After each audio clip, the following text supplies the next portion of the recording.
ಕರ್ನಾಟಕ ಮಾತೆ. 1980ರ ದಶಕದಲ್ಲಿ ದೂರದರ್ಶನದಲ್ಲಿ ಪ್ರಸಾರವಾದ ಒಂದು ಧಾರಾವಾಹಿ ಭಾರತದ ಮನೆ ಮನೆಗೂ ತಲುಪಿ ಲಕ್ಷಾಂತರ ಜನರ ಬಾಲ್ಯದ ನೆನಪುಗಳಲ್ಲಿ ಶಾಶ್ವತ ಸ್ಥಾನ ಪಡೆದಿದೆ. ಮಾಲ್ಗುಡಿ ಡೇಸ್. ಪ್ರಸಿದ್ಧ ನಿರ್ದೇಶಕ ಹಾಗೂ ನಟ ಶಂಕರ್ ನಾಗ್ ಅವರ ಅದ್ಭುತ ನಿರ್ದೇಶನದಲ್ಲಿ ಮೂಡಿಬಂದ ಈ ಧಾರಾವಾಹಿ ಇಂದಿಗೂ ಭಾರತೀಯ ಟೆಲಿವಿಷನ್ ಇತಿಹಾಸದ ಕ್ಲಾಸಿಕ್ ಕೃತಿಯಾಗಿ ಉಳಿದಿದೆ. ಆ ಧಾರಾವಾಹಿಯಲ್ಲಿನ ನಮ್ಮೆಲ್ಲರ ಪ್ರೀತಿಯ ಸ್ವಾಮಿ ಇಂದು ಜಪಾನ್ ಕನ್ನಡ ಸಂಘದ ವೇದಿಕೆಯಲ್ಲಿ.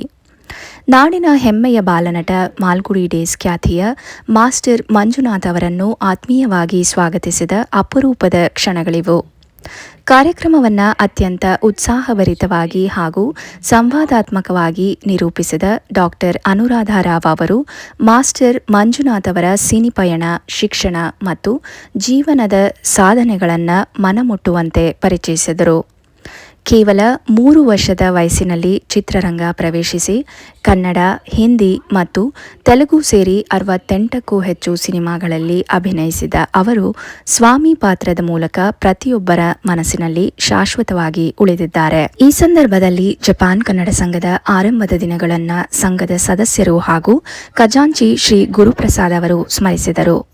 ಮೊದಲಿಗೆ ಜಪಾನ್ನಲ್ಲಿ ಇದ್ದ ಕೆಲ ಕನ್ನಡಿಗರು ಸೇರಿ ಕ್ರಿಕೆಟ್ ಆಡುತ್ತಿದ್ದೆವು. ಆ ಸ್ನೇಹ, ಒಡನಾಟ ನಂತರ ಕಲೆಯತ್ತ ನಮ್ಮನ್ನ ಕರೆದೊಯ್ತು.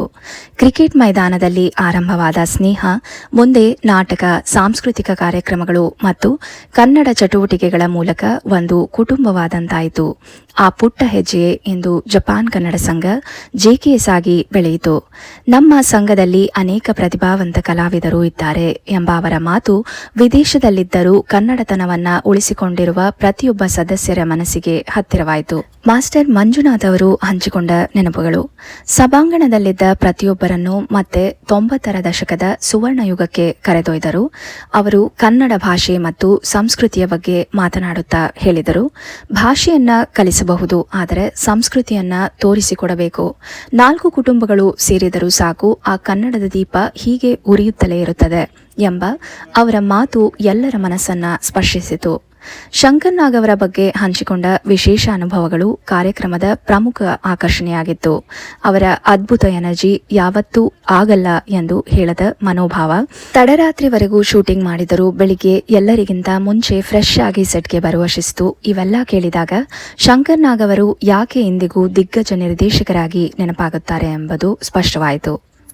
ಮಾಲ್ಗುಡಿ ಡೇಸ್ ಶೂಟಿಂಗ್ ಸಮಯದ ಸಾಹಸ ಕಥೆಗಳು ಎಲ್ಲರನ್ನ ಅಚ್ಚರಿಗೊಳಿಸಿತು. ಮೊಬೈಲ್ ಫೋನ್ ಇಲ್ಲದ ಕಾಲದಲ್ಲಿ ಒಂದೇ ದಿನದಲ್ಲಿ ಊರಿನ ಜನರನ್ನ ಒಗ್ಗೂಡಿಸಿ ಶೂಟಿಂಗ್ ನಡೆಸಿದ್ದು, ದೇವಸ್ಥಾನದ ಬಳಿ ಕ್ಯಾಮೆರಾ ಇಡಲು ಜಾಗವಿಲ್ಲದಿದ್ದಾಗ ಗೋಡೆಯನ್ನೇ ಒಡೆಸಿ ಶಾಟ್ ತೆಗೆದದ್ದು, ಅಂಡರ್ ವಾಟರ್ ಕ್ಯಾಮೆರಾ ಇಲ್ಲದ ಕಾಲದಲ್ಲಿ ಜುಗಾಡ್ ಮೂಲಕ ಅಪರೂಪದ ದೃಶ್ಯ ಸೆರೆ ಹಿಡಿದಿದ್ದು, ಇವೆಲ್ಲ ಕೇಳುತ್ತಿದ್ದಂತೆ ಆ ಕಾಲದ ಸಿನಿಮಾ ಪ್ರಪಂಚವೇ ನಮ್ಮ ಕಣ್ಣೆದುರಿಗೆ ಜೀವಂತವಾಯಿತು. ತಮ್ಮ ಜೀವನ ಯಾತ್ರೆಯಲ್ಲಿ ಕುಟುಂಬದ ಬೆಂಬಲ ಎಷ್ಟು ಮುಖ್ಯ ಎಂಬುದನ್ನು ಅವರು ಮನಮುಟ್ಟುವಂತೆ ಹಂಚಿಕೊಂಡರು. ಅವರ ಕುಟುಂಬದವರು ಕ್ರೀಡಾಪಟುಗಳಾಗಿದ್ದು, ಅವರ ಪುತ್ರ ಅತ್ಯುತ್ತಮ ಈಜುಗಾರನಾಗಿರುವುದು ಎಲ್ಲರಿಗೂ ಸಂತೋಷ ಹಾಗೆ ಪ್ರೇರಣೆಯಾಯಿತು. ಈ ಅದ್ಭುತ ಕಾರ್ಯಕ್ರಮವನ್ನು ಯಶಸ್ವಿಗೊಳಿಸಿದ ಜೆಕೆಎಸ್ನ ಎಲ್ಲ ವಾಲಂಟಿಯರ್ಗಳಿಗೆ, ಸದಸ್ಯರಿಗೆ ಹಾಗೂ ಭಾಗವಹಿಸಿದ ಪ್ರತಿಯೊಬ್ಬರಿಗೂ ಹೃತ್ಪೂರ್ವಕ ಧನ್ಯವಾದಗಳು.